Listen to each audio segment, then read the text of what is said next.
लोग तलवारें, खंजर, छुरियाँ, कुल्हाड़े वगैरह बनाते हैं इधर। तो ये सारी एंड में एक्सपोर्ट होती हैं, यूएस से ज़्यादातर ये जाती हैं।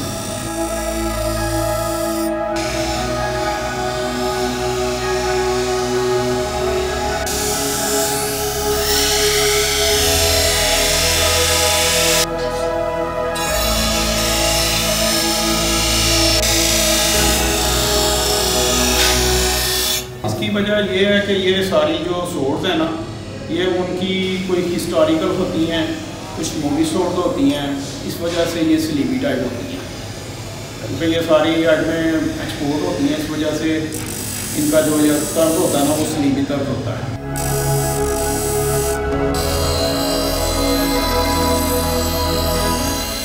वज़ीराबाद में काफ़ी ज़्यादा ये काम है, तो सारा एक्सपोर्ट भी नहीं होता। इधर कुछ लोग लोकल भी बनाते हैं, वो जो फ्रेम वाली तलवारें वगैरह होती हैं वो इधर वो भी बनती हैं, वो इधर पाकिस्तान में सारे पाकिस्तान में सेल होती हैं वो।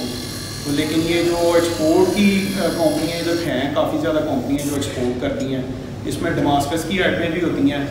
डमास्कस स्टील, एक स्पेशली एक स्टील बनता है, उसमें खंजर, छुरियाँ, तलवार वगैरह उसमें भी बनती हैं। तो ये जो हम लोग स्टील यूज़ करते हैं, ये पाकिस्तानी मेड होता है, तो उसमें जो है ना हम लोग तलवारें बनाते हैं।